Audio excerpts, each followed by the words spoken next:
Hello, hello, good evening, friends. I hope you are well.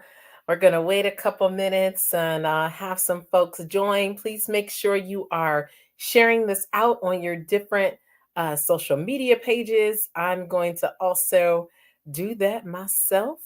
We want to make sure that we are getting out about this particular topic of a journey within. That is such an important topic right now in this season. So we're going to wait a couple more minutes, but this is particularly a topic that I'm going to plan to do throughout this year. And I'm going to have different guests on here talking about this notion of I chose me. And that is so important for us as people in this world with so much happening that we choose ourselves. And it's okay. It's not selfish to choose yourself. And sometimes people will tell you that. Sometimes people will make you feel bad about choosing yourself. But this topic today is focused on choosing yourself and the importance of that. But before I bring on my amazing guest on today, I wanted to let you all know about something that the Father laid upon my heart that I'm going to be doing with a group of women co-leading with me on next week.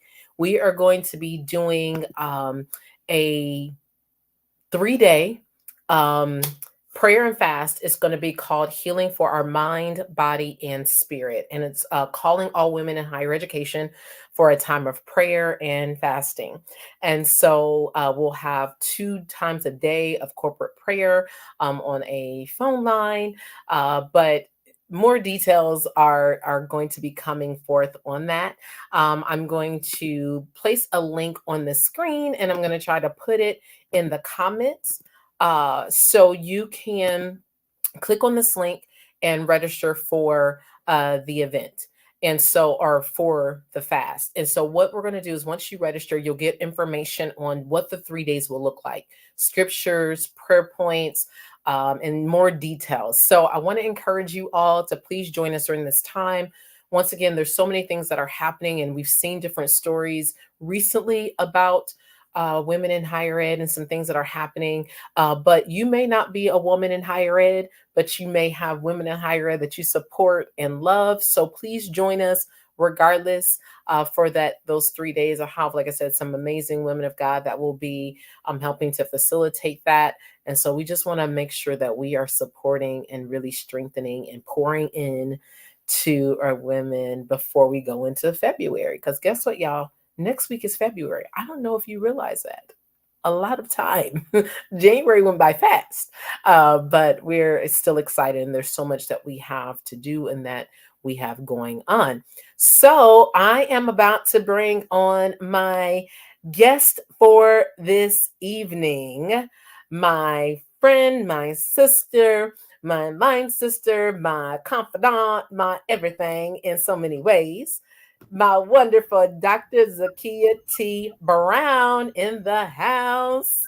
Hey, You know I'm corny, right? I'm Um, I'm so excited to have my sister here to really talk about this, to be my first guest as we talk about this topic of the journey within, because many times, as we're all of us are actually experiencing a journey in life, going work and family and all the things, we also have a journey that's happening on the inside of us that determines some of the decisions and things that we will make.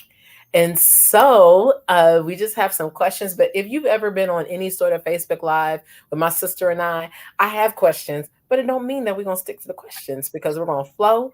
We're not going to be here all night. Some of us have to get up and work in the morning, but I do pray that what we say will impact you in an amazing way. Please, once again, share it out with others. I think it's going to be a really good discussion this evening. So, sis, we're going to start off with question number 1. Tell our listeners, who is Zakia Brown? Who is she?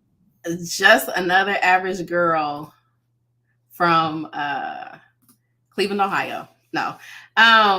So I am a educator, author, consultant, an advocate for healing in the Black community, healing among men and women relationships within the Black community. I am oh goodness, it's a whole lot. I am someone who feels deeply and loves deeply. I love people, and everything I do, I believe it has been part of God's mission for my life purpose in regards to being present for people, being a voice for individuals who are not able to be in a space where decisions are being made on their behalf, but then also being able to bring um, a voice and presence to conversations that are overdue. I am a Cleveland girl through and through, an HBCU grad. Um, for God, for Central, for State, our Centralians and Marauders. Uh, it's so much. I mean, I'm just all around me.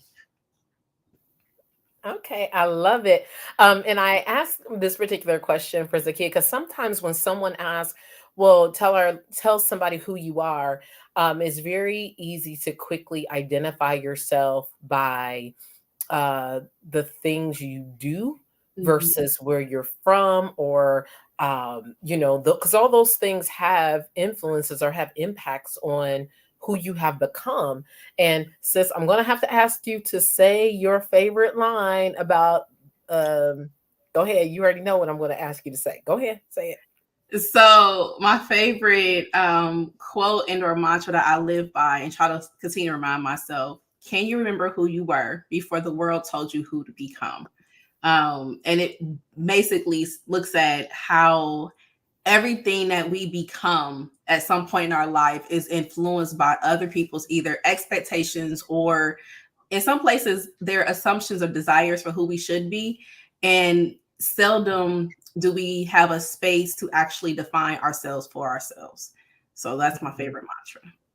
I love that. I love that because there's so many of us, as we're going to be discussing about this journey that we have. Many of us are living this journey in life because of who people say we are. Not that we even truly align ourselves with those identity descriptions, but because someone said, "Oh, you have this talent," or "Oh, you're good at this thing," or "Oh, you look like this," then we begin to assimilate ourselves into an identity that we don't even truly see for ourselves. And so that can be very interesting. That can be fulfilling in certain ways, or it could be very draining in many ways. So, my other question for you, sis, is how has your upbringing and background shaped the journey you have taken personally and professionally? So I grew up I joke about this, but I'm still waiting for my father to tell me that this is true. I believe that my parents were Black Panthers at some point, but they won't tell me. So I'm still waiting for him to say, yeah, this is true. But I grew up with my parents being really intentional about what we knew about ourselves as Black Americans, as African Americans, as Africans in America. So I was the kid who was watching every documentary, reading all the books regarding Black culture, Black literature, Black history, every single thing. And it shaped who I am personally because it gave me a true sense of identity and self love in regards to loving the skin I'm in, loving the history that is part of my lineage, but then also loving the impact, the idea, identity of Blacks across the entire diaspora. Um, from there, though, it shaped my professional journey because it gave me a sense of responsibility. Uh, the There's an African proverb, Ubuntu, in regards to I am because of you. And I always look at it because I have a responsibility to continue the work that has been done by those before me. So anything I do professionally, personally, in the community is my way of continuing legacies that started before I was a thought, but then also continuing the work for those who are coming behind me. Dr. Brown just be always just sharing with the folks the fullness. I have learned Z and I have been Dr. Zakia Brown, and I have been connected for 15 years now. Well, kind of 16, but and I always am just we've had a lot of conversations over the years about blackness and what it means and who defines it and how do you, the source of information for that definition. And so I get so excited when she talks about how she has arrived, how you've arrived. I guess I'm going to talk directly to how you have arrived to the decisions you've made or who you show up to be in spaces. And so, kind of digging a little bit deeper because once again, that upbringing and the things that you learned or saw even as a child in Cleveland to you having moved around to different states and places over your time. I know that you've had various experiences in your life, some ups and downs that have influenced your decisions personally and professionally. But in the past year, I know that you've had have made some internal efforts to choose yourself versus the career and what others have thought about you and things like that. So, tell us a little bit about how did you arrive at that point and what has that journey been? I know you've done some snippets on some different platforms, but kind of tell our listeners a little bit about that for you and just that journey within. Let's go ahead and talk. So, the journey for choosing me actually started. I want to say in June of 22, I believe it was. Um, so I'm very, very spiritual, and there are moments where I can hear God speaking, but then there's moments where I hear it, but I'm not confident in what I'm hearing. So in June of 22, I had the opportunity to go to Senegal and spend 2 weeks there. And while I was there, I had a chance to truly disconnect from everything that impacts me as a woman, as a Black woman, as a higher education professional, as a survivor of sexual assault, so many different things. I was able to disconnect. And in that disconnect, that was probably the first time that I found peace and enough peace to where I can hear God clearly. So prior to me going to Africa, I was in a senior administrative position where there was so much chaos around me.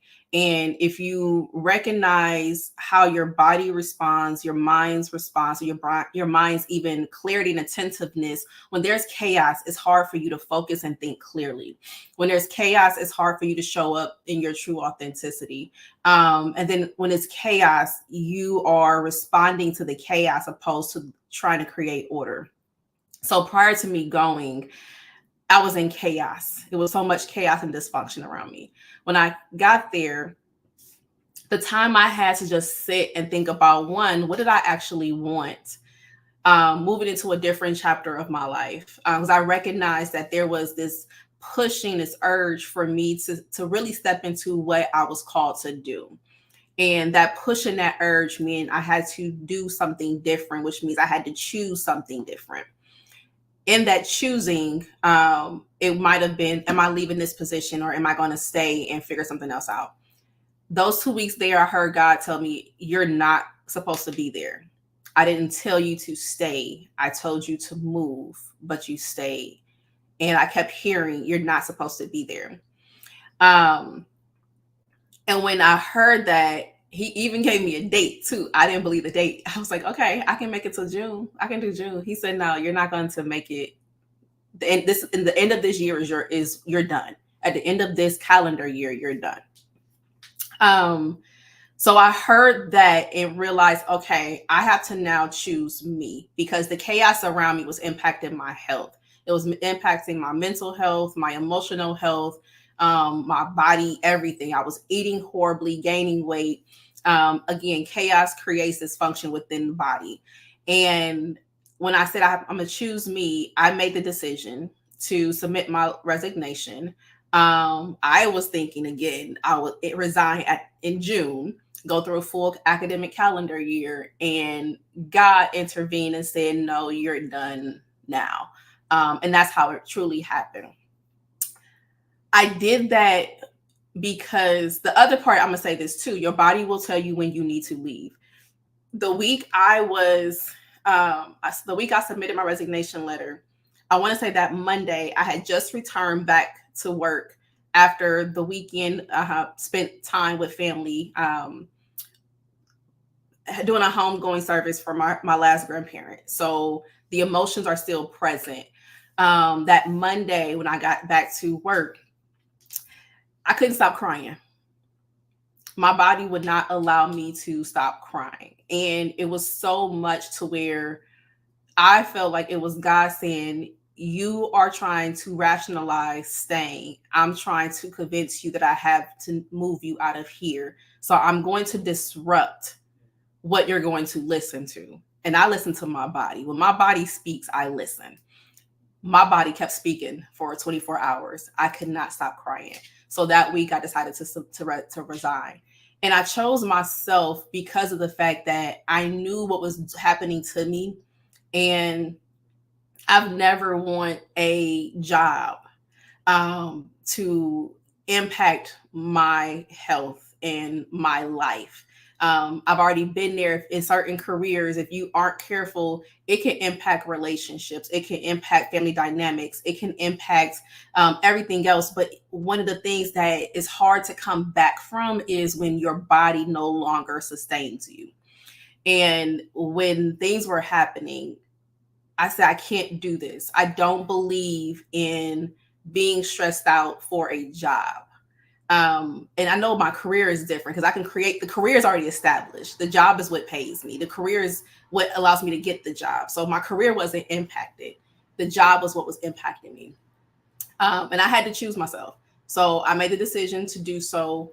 And it was really because I value my health and I can always find another job, but I can't, uh, we just can't abuse our bodies based off of work environments. If we have the freedom to do so, because I know not everyone can do that freely, but if you have the freedom to do so, it was best for to choose myself. Wow, that was so. I know the story personally, but every time I hear it, there's just different things that you know, I could pick up. And I think one of the things that, as you spoke about in that aspect of choosing you, is some of us, as we know on this listening to this, we we're taught that we're supposed to work extra hard so we can get in those top roles, and we're supposed to work the long hours, be on, say yes to everything because it's, the expectation, and that's going to be how you're, recognized and everything. And so many of us have done that, and many of us have died. We may be alive as it relates to have breath in our body, but we've died in ourselves. Our dreams have died, our hopes have died because we remained at a place longer than we were supposed to. And so I love what you had said about, God telling you, and I know everybody on the line, they may or may not be, folks that believe in God or are spiritually aligned, but I believe in, even also what you said about your body, responding and telling you that it's time to go. And so I would say, when you made that choice to submit the resignation, did your body just stop responding? I don't want to say erratically, because your body was doing exactly what it was excuse me, supposed to do. It's like, it's stressed, so I'm going to respond to the stress, right? So did your body just come into alignment once you did that? What else did you hear from God after you made that decision? Like, what was that experience like after you yielded? So, so my body did not just miraculously heal itself. It still responded. Because the reality is, I love what I do. I've been in higher ed for almost 20 years. I started because, again, I'm very big on quotes and or mantras, or just realizing that whatever I do is bigger than myself. And it's an idea of there were individuals who needed someone like me in the college space, because there were individuals I needed who were present in my college space. So to make the decision to walk away, my body still responded because now it's a thing of I don't have a job. Like, how do I plan to pay my bills? It's the security of knowing you have a consistent paycheck every month. So my body went from I don't have that stress anymore to I have this type of stress. And there was so much that happened between the day I left to the day I left Missouri to the day I arrived, because now I'm in Texas. So much happened. So my body is actually it's in a good space now, but it still responded with some angst because there were moments where I actually had to ask myself, did I just quit? Did I really just quit my job? Um, there were moments where I questioned if I had did the right thing at the right moment. Did I approach the resignation the appropriate way? A lot of different things went through my mind. So there was still some time, but I say this, and I say this because we don't talk about what happens when you decide to choose yourself and or I still believe in God. God removes you. He chooses you and removes you. And at times that may be a termination. So if you are separated from the institution or organization or company, wherever you work, and it was God saying, I'm gonna choose you for you because I have something else for you, we don't talk about the emotional response that we go through. We just pretty much say, oh, you'll be fine. You'll be fine. You'll find the job. Something else is out there. The reality is some of that we do it because we're called to it. So even though we're called to it and we're now removed from it, doesn't separate the emotional connection we have to the work that we're doing. So that was part of the angst I had within my body and my emotional response. But it didn't take as long as it did the last time, because the last time took me about a year to figure out how to regulate my emotions. But this time I when I say this time was so much easier because again I took control and chose myself, and I trusted that God had a plan for me. So even though I had those uncertain emotional waves for a few months, I was good, in a good place by July. I was in such of a good place by July. Mhm. No, I think that that's powerful. One of the things that you said in your comments was about the the concept of having, when you were in school, you had people that were there, and then you being in this environment, and you were somebody's person. How did you reconcile, even so you have God telling you to move, you have your body telling you to move, but you have these other people that are looking at you like, Dr. Brown, we need you here. Like, how do you reconcile to choose yourself when you see that there are other people who need you in that place that is actually harming you? So can you talk a little bit about that? It becomes to a place where you have again adult conversations. So those who are saying, well, we need you, I'm still here, I'm just not physically here. So if you need me, I'm present. I will always be available to assist and to help guide, mentor. But if I don't have to physically be present be um to serve in that capacity, I can serve and be a supportive and encouraging outside of physically being in an environment. Because at times, it's again, we're leaving the environment. We are not necessarily leaving people. There are individuals who see it as though you left us. Well, no, I left the environment. You still have access to me. You still can reach out and have a conversation with me if you need to. And I think that that's so important for our, folks that are listening, that whether you're in higher ed or you're in another field, it's important for us to recognize that very point, that I have this concept or this mantra that you can't pour out of an empty glass. If I kept pouring and kept pouring myself out into an environment because people needed me, people were, I'm making people happy, I'm supporting everybody, but I'm empty, how long do you think that you can sustain doing that? Because if nobody's filling you up, but everybody's taking, or not taking, you're pouring out on everybody, you're not going to be able to survive. And ultimately, you won't be the person that they need you to be, anyways. And so Mhm. we have to really begin to ask ourselves of something that I also tell people is understanding your calling and purpose is also understanding that there a place may be a conduit for a temporary point in time. It's not the final destination.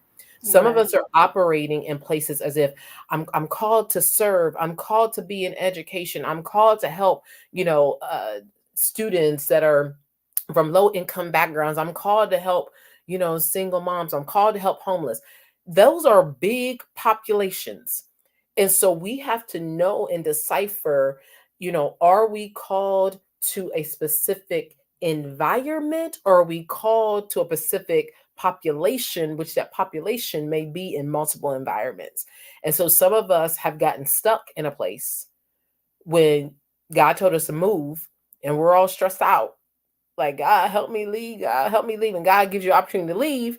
And then you talk about, well, I'm called to this place. I'm called to these people. No, we got to decipher, because it's dangerous to for yourself, and you could be staying someplace too long, and that doesn't work out for anybody. So that's a big one. um Something else that you said in your comments, about your journey from, the prior situation that happened to this point, was that I think that there was some growth spiritually, personally, or whatever, that made the transition this time a little, made it better. And so I know that you published first of many books, last year, which was a healing journal. And so I want you to tell folks a little bit about that journal, how you decided to write it, how was it a part of this whole journey within and choosing yourself?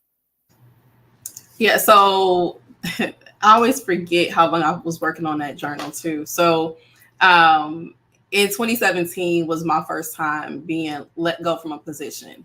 And it hurt, it cut to the core, because it was the place that birthed me in so many ways, professionally and as a young adult. So it hurt. But in that, again, it's that whole thing of you're looking for something. I was looking for something to help me heal. I don't know what book might have been a thing at that time in 2017, but I couldn't find anything that spoke to what I was going through. And in that time, it took me a full year for God to give me a new full time position. He did allow me to have a part time position that really helped me figure out where I was going to go next, my next calling. Gave me space to heal, but then also I was able to start my first year and focus on my doctorate at that time. So, what I came to realize during that season was it was time for me to unbecome. And at that time, I had became everything that everybody else expected me to be. I thought back to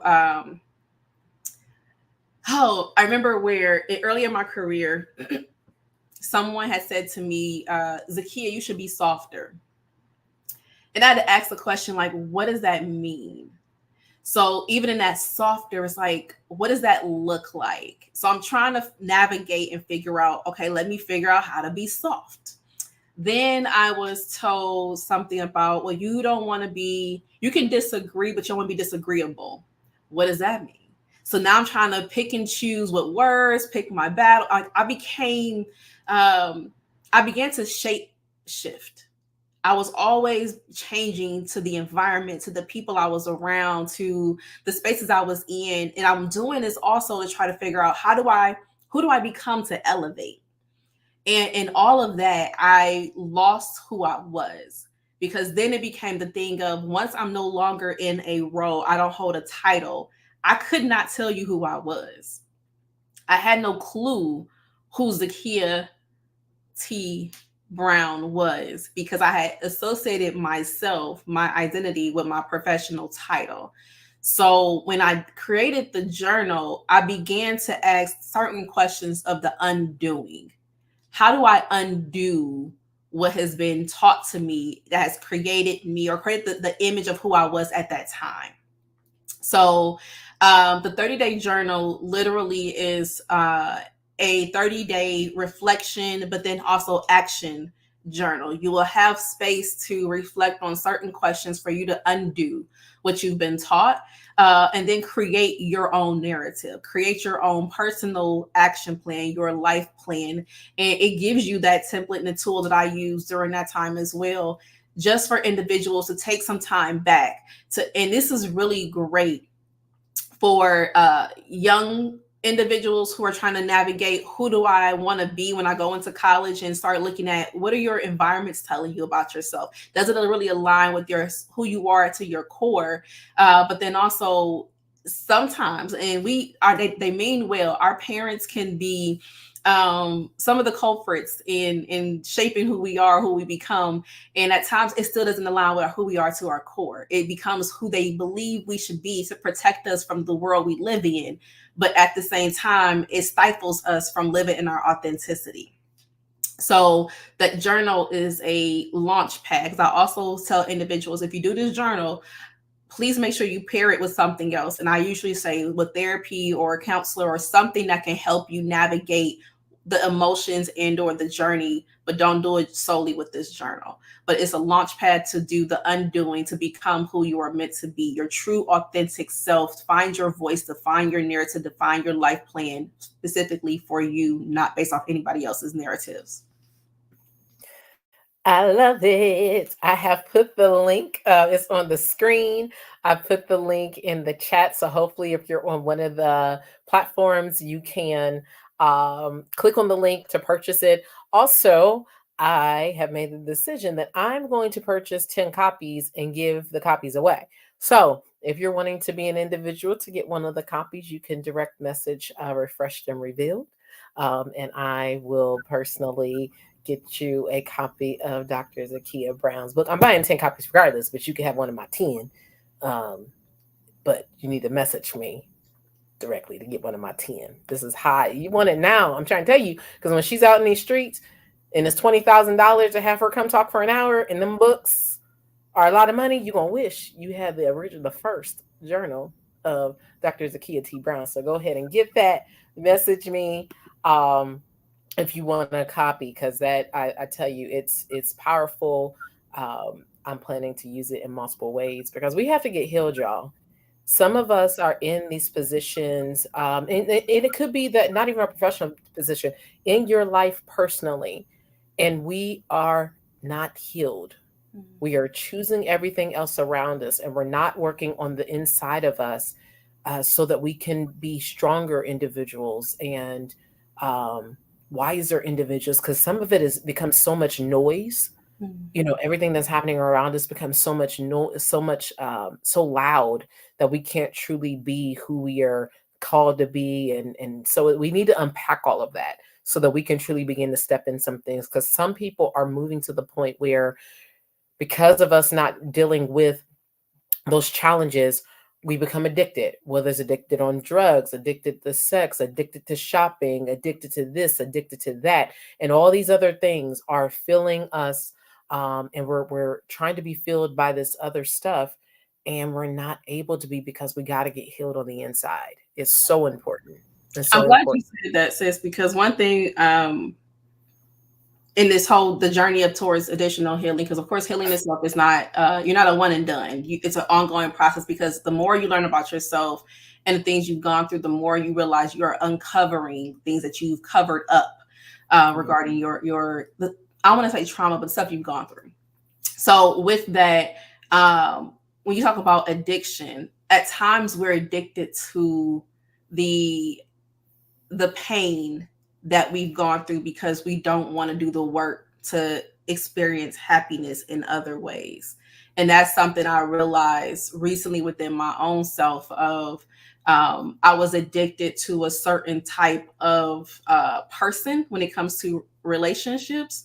And because I knew and I can predict what that outcome was going to be, so I knew how to manage once that I experienced that outcome. But then what I also realized, because I know that I was not allowing myself to experience true happiness, I was still addicted to what caused me pain, but I needed to be able to allow myself to heal from that addiction, find the root cause, but so that way I can go into truly experiencing what I deserve and desire, which is we all should want to experience some form of happiness, whatever that looks like. Mhm. And that's and your the metaphor that you just used about the root, that's the one thing that we are sometimes addressing symptoms. We're like responding to, oh, I was angry today because I was in this environment. And so I need to take myself out of that environment. That may be true, but the root actually down that cannot be seen. Like when you look at a plant, you don't see the roots because the roots are in the dirt, the roots are hidden, and until you pull those roots up, you won't be able to see if they're healthy. It's like the way in which the plant is responding has to do with the root system. And so your anger, your negativity, maybe the anxiety, the frustration could be more than just the people around you. It's the unseen that has to be dealt with and unpacked so that the seen can be presented in a healthier and better way. So that is something that is so important and necessary in this time and season, y'all. There's so much that we have to do in this earth, and we can't do it if we are just tied up and tangled up in so much stuff. And we're not getting ourselves healed in an appropriate fashion. And so, since I want to talk a little bit about like right now in our field of higher education, we are seeing so many things with Black women left and right taking hits. Experiencing some suffering emotionally, mentally. Why do you think this is, and what do you think needs to be done to change these particular narratives and outcomes that we're seeing almost daily now? Um, that's a heavy question because I really feel that there are some culture and environmental changes that need to take place within our institutions.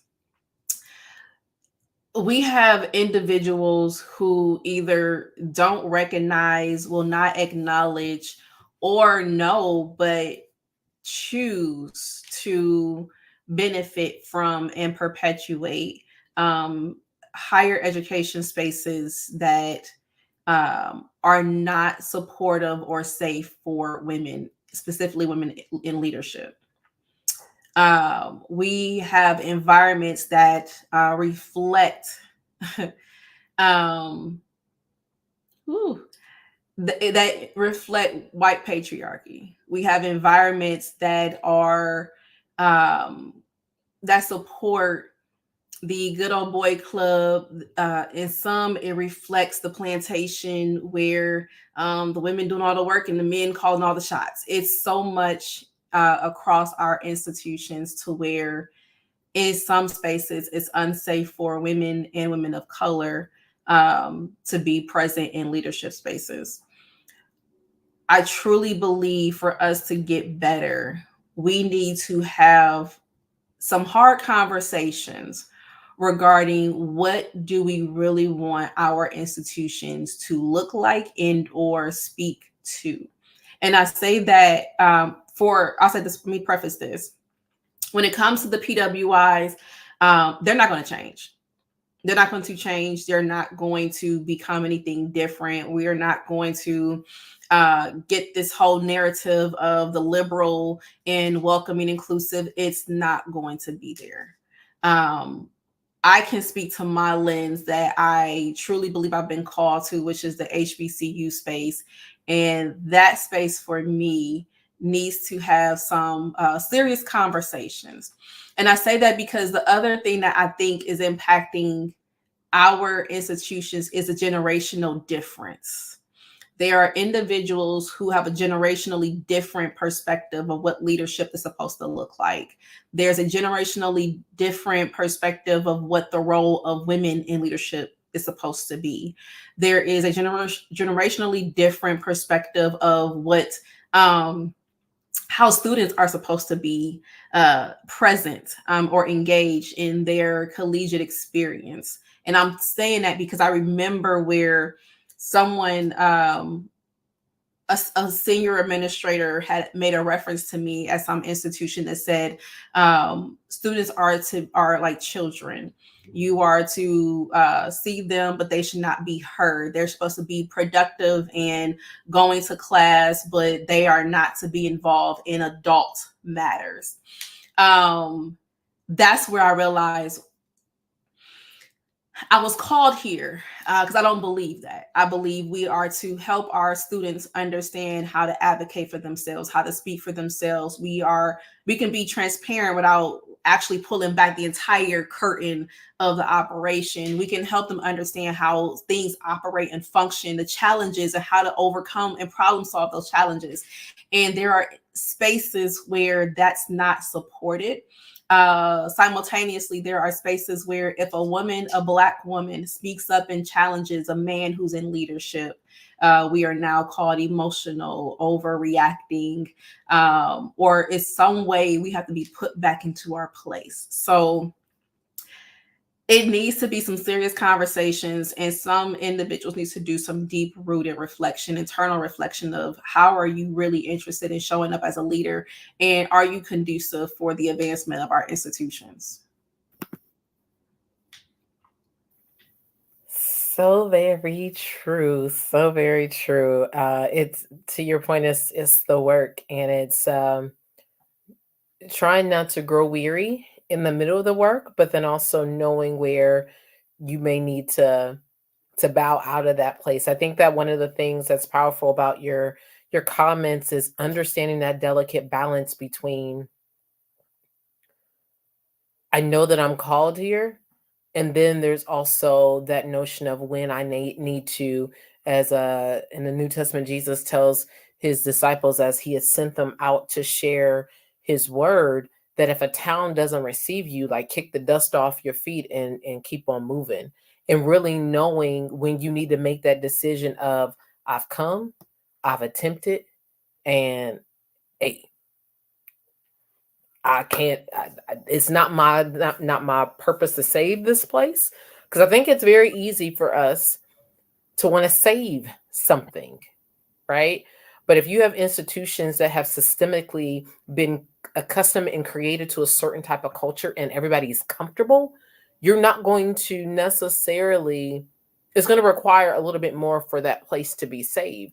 And you have to have that discernment and wisdom about what you're called to do there and then how long you're called to stay there. So it's important for us to be not allow ourselves to remain, because like, well, we're gonna hold on, tomorrow's gonna be different, and then you wake up tomorrow and it's not different. It's like we're gonna keep holding on, you know what I mean? It's like, how do you make that decision that it's no longer I'm gonna keep on holding on and change is gonna come, but that a place is no that place is not going to change? Like, have you had those moments, or have you had other friends or colleagues that had those real, they had to come to the realization that the change is not going to happen there, and that means I need to go. I can't keep staying in So that place. it's two things with that. One, some years ago, and this is something that you say, but I don't know if you said it recently or as often as you have previously recently. There's a time where we're meant to plant a seed. We may not be meant to watch the actual seed grow and blossom and flourish, but we're meant to plant the seed. So there's been spaces where I planted the seed, and even though I wanted to stay, I wasn't intended to stay. I wasn't meant to stay. I was meant to plant the seed for someone else to come in and till the ground, water it, make sure the weeds were being pulled away, and it was getting the nurture and the care and the sunlight, all that it needed. But it was just meant for me to plant the seed and walk away and pray that it was going to blossom and flourish and do whatever it's going to do. The other part of it, it goes back to I was called for someone and or something for that time, and then knowing it was time for me to walk away. And I say that because every single institution I've been at, there has been at least 2 to 3 students who said, I'm glad you were here. So that told me I was meant to be there for them in whatever season they were in. And once I fulfilled that purpose, it was time for me to move on. Now, again, previously in my earlier in my career, I moved on real quick. And some people will ask the question like, why did you leave one school after 7 months? You was at another school for 3 years. Like, because I knew then I had fulfilled my purpose. And those individuals I was meant to connect with, I'm still in touch with to this day. And it's been one school, I think it's been in the 12 years since I've been gone. We still in touch. So I know then I was called for a purpose to meet and be present for someone. Another one of my favorite quotes is the longer you take to walk into your purpose, the longer it takes for someone behind you waiting for you to show up to go into theirs. So me not going where I'm supposed to be, where I needed to be, delayed someone else's ability to get to where they're supposed to be going. At the same time, me showing up gave them permission, grace, time, comfort, support, and whatever they needed for them to move forward. And those are the ones that I was meant to connect with. Once I was fulfilled and finished that calling, that assignment, I was moved to the next assignment. It's those moments where I stayed too long, where again, I know God was saying, you feel as though your purpose is beyond what you already completed. I've told you it's time for you to go because you're done, but you didn't listen. And then the moment started happening where he just removed me. No, that's so good. Because I think that some of us, once again, having those wrestling, like we're having that internal wrestling match. Like, do I leave? Do I stay? Do I let it, see how things go a little bit longer? And you're right. Understanding your why of being in a place is so important. That's one of my biggest things. Like, know your why, because some of us have adopted somebody else's why, and we've stayed someplace longer than we were supposed to. And knowing once again your season is important, and making sure you make the right decision at the right moment, and not keep holding on and not keep staying. Because one of the things is that, because sometimes the opportunity that comes around when it's time for you to leave, it may not be a promotion. I think that's also another thing as we think about our careers, is like, oh, I'm only leaving if I get a promotion and make more money. It can't always be about the money, Mm-mm. because there's a lot of rich people who die because of their job. Like, I'm just going to say it straight up. Like, there's a lot of rich people who die, who commit suicide, who may be considering or committing homicide. They were rich, but they were not fulfilled because they were probably not in their calling and purpose. A part of this journey within, in knowing and making the choice to choose yourself, is understanding that there's a calling and purpose that you were created to fulfill, but you can't fulfill it if you're in a place that you're not supposed to be in anymore, or you're in a role that is draining you. And some people are forfeiting their purpose and calling because they've allowed the place they're in to drain them. A pastor that I listened to occasionally, used to listen to him a lot, he would talk about how you could be giving and giving your gift in an environment, and people are rejecting it, and because you receive rejection of that gift, you no longer, you decide, well, maybe I'm not really gifted, maybe I'm not really talented, and you stop being who you were called to be because people in that space didn't accept it. But he also said it was because those people were not supposed to accept it. They weren't the ones who the gift was for. But you kept giving in a place because that's what you's like, oh, well, I'm here, let me give. Every place that you're in is not where your gift is supposed to be given. You could be in that place for preparation for the place where your gift is supposed to be given. So it's like those are the things you gotta, discern. And for me, for Dr. Brown, our discernment comes from God. If that's not your thing, you need to find something. Well, I'm going to suggest you find the Lord. However, once again, I don't know everybody's journey. You have to make some decisions that are for your overall health and well-being, and knowing that you are a gifted and a talented, beautiful, amazing person, but every place is not supposed to be the place where you're giving it away, because everybody's not going to receive it you know, as needed. We are almost at time. So, Dr. Z, for our listeners who have come into 2024 and they're wavering about what decision they should make about staying in a place, leaving a job, remaining, or leaving toxic relationships, things like that, what advice would you give them on how to make the step to choose me, to choose themselves? Um, The first thing I would say is truly assess and know what is it that you want. When I think it might have been April, or it might have been April or May of 23. I made a vow to only pursue from this point on what I deserve. And it wasn't, and I looked at it from the place of I've done enough of what I can get and being content in the just enough, the bare minimum. And I said, I'm done with that. Um, I deserve to be happy, whether that was in relationship, workplaces, friendships, family relationships. I'm going for what I deserve. And saying all that, I had to sit back and really ask myself, what is it that I deserve? What do I desire in this space moving into this next season and that chapter of my life? So when it comes to if you're assessing if you should move, stay, go, how long, look at really, is it what you deserve? Are you in a relationship where you're receiving what you deserve? Are you in a work environment where you are treated the way you deserve to be treated? Are you supported the way you deserve to be supported? I have framed everything. I'm going for what I deserve. The other part of it, make an action plan. If you realize that you are not where you want to be, do an action plan. Will I say to resign and you have no job lined up? Absolutely not. Don't do that. Now, if you have the financial resources, the family support, anything else that you can lean on it.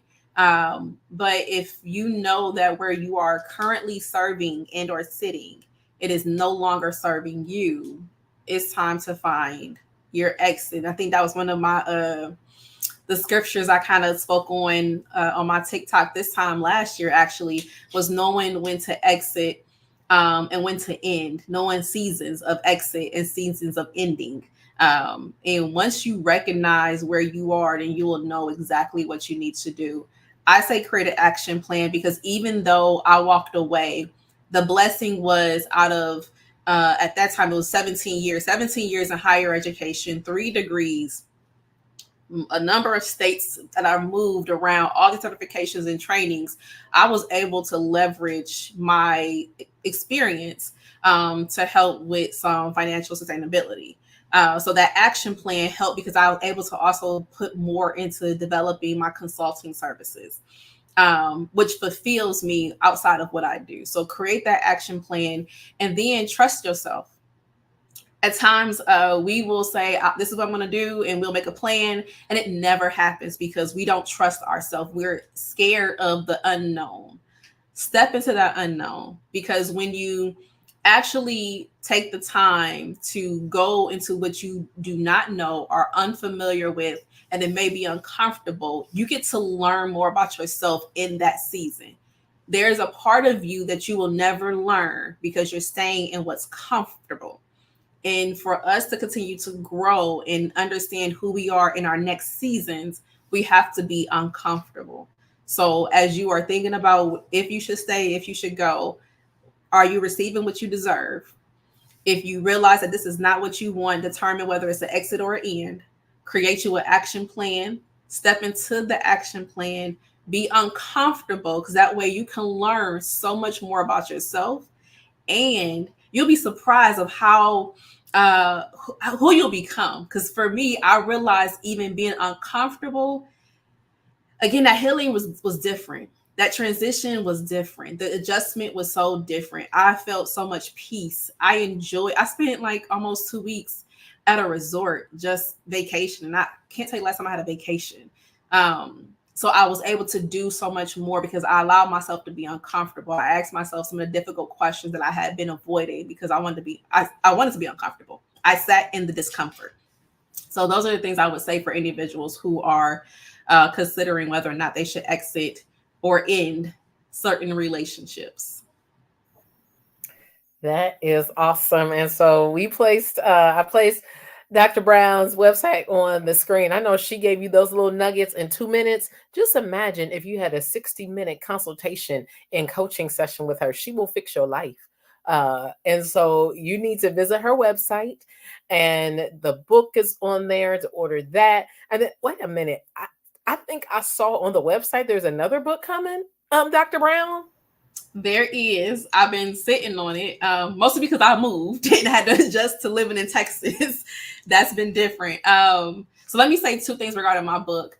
Because when I say I am an advocate for people healing, I don't say that loosely. And I look at the deep rooted spiritual, not just the spiritual in regards to relationship with religion, but spiritual in regards to connectedness of self. Self and some may question my statements I'm ready to say next, but self and God and the ancestors, your lineage, those who came before you, I believe they can tap back into you. So, what I have, if you go to my website, when you purchase a journal, a portion of that goes to our Sankofa Experience Scholarship. That the Sankofa Experience Healing Project is my initiative to one offer individuals financial support to study abroad, specifically going to Africa to experience the healing power of being in Africa. And I'm not speaking of anything ritualistic, but more so being connected to a space that our bodies, our souls have historically been connected to that we've never had a chance to experience. So that's one. When you purchase a copy of the 30-day healing journal, a portion of the proceeds goes to our scholarship to help our HBCU students pay for studying abroad. Again, something I did not have a chance to do when I was an undergrad, so I feel it's my responsibility to give this opportunity to our people now. Aside from that, the book that Stephanie is referring to is actually my memoir that I will be releasing. Again, I've been sitting on it just because I'm adjusting to Texas. And I will admit the consulting picked up real quick when I got my feet planted. Um, so that will be telling my story, my healing story from beginning to end, childhood to now.